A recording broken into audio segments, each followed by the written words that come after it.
You're recognized. Senator Ontiveros Salamat. recognized. Salamat po, Mr. President. Mr. President, ginagalang kong mga kasama. With due respect sa mga may akda at taga-suporta ng resolusyong ito, nakatayo po ako dito para ipaliwanag yung aking boto ng no.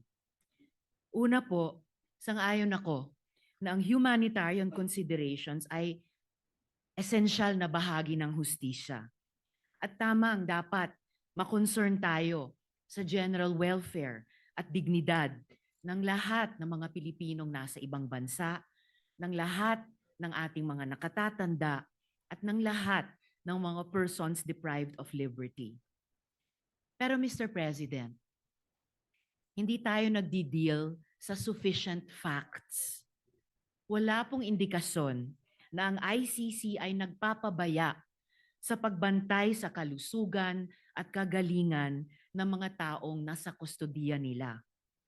May panayam rin po, ilang araw ang nakalilipas, kung saan sinabi ng pamilya ni former President Rodrigo Duterte na he is well, even jolly, at kaya pa ngang makipag-usap tungkol sa maraming topic, kasama ang politika, flood control, at love life.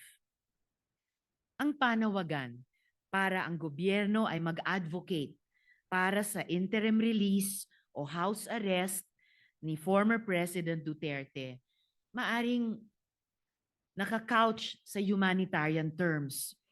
Pero nagmumukha ring isa pang halimbawa ng ating gobyerno na nagbibigay ng special treatment sa isang makapangyarihang individual.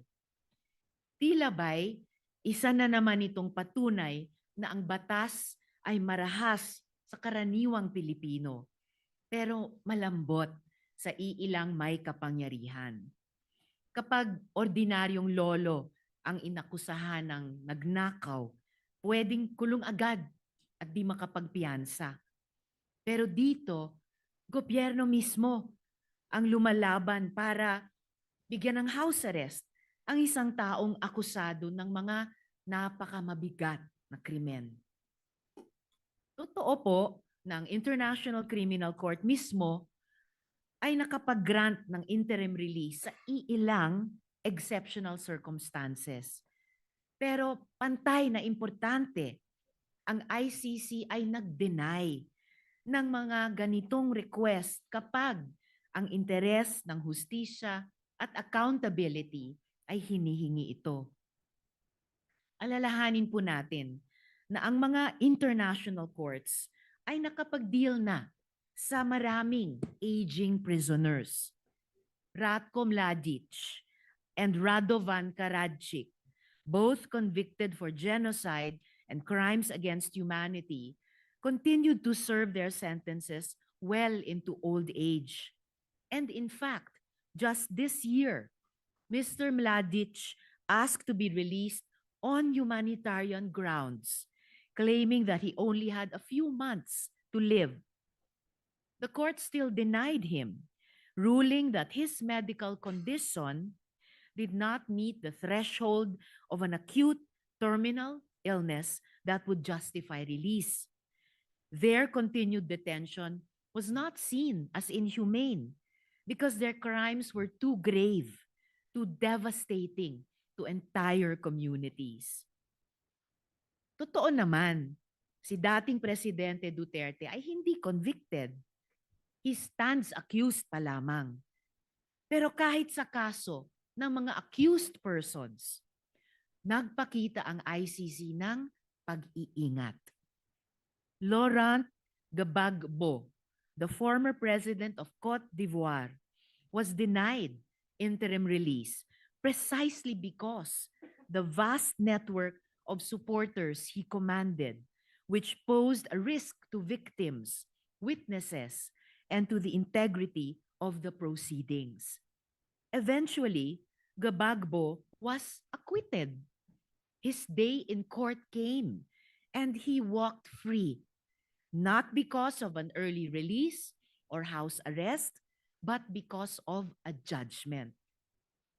Si dating Presidente Duterte din ay pwede pang umasa sa ganoon.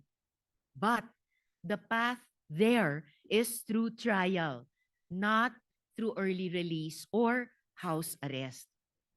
Kung tunay ngang may sakit ang dating Pangulo, hindi ba't ang solusyon ay dalhin sila sa ospital sa The Hague, Netherlands, habang binibigyan ng angkop na tulong at suporta mula sa Philippine Embassy doon? Mga kasama, ang mga atrocities ng tinatawag na war on drugs ay hindi mga guni-guni lamang. Sila ay mga winasak na buhay ng libo-libong mga mahihirap na Pilipino. Sila ay mga hiyaw ng mga nanay at tatay na ang mga anak kailanman ay hindi na umuwi. Sila ay mga walang markang libingan at yung kultura ng impunity na hanggang ngayon nagmumulto sa ating lipunan. Hanggang sa araw na ito, yang mga pamilya ng mga biktima ay nagde-demand pa rin ng hustisya, katotohanan at accountability, habang patuloy din silang natatakot para sa kanilang mga buhay. Samantalang dito po tayo, nagsusulong ng humanitarian considerations para sa individual na mismong akusado ng mga krimen laban sa kanila at laban sa humanity. Noong 2016, sinabi ni Presidente Duterte na wala siyang pakialam sa human rights. At kahit iutos pa ang pagpatay, walang makakaaresto sa kanya. Immune siya dahil matanda na siya pagkatapos ng termino. Sabi niya, wala silang laban. Tama ba si Presidente Duterte? Ang resolusyong ito ang magiging sagot ng Senado sa tanong na iyan. Alang-alang sa pagrespeto sa hustisya, fairness, at alaala nung ang mga buhay nila ay ninakaw at winasak. Ipagpaumanhin niyo po, Mr. President at mga kasama, hindi ko po in good conscience masuportahan ang resolusyong ito.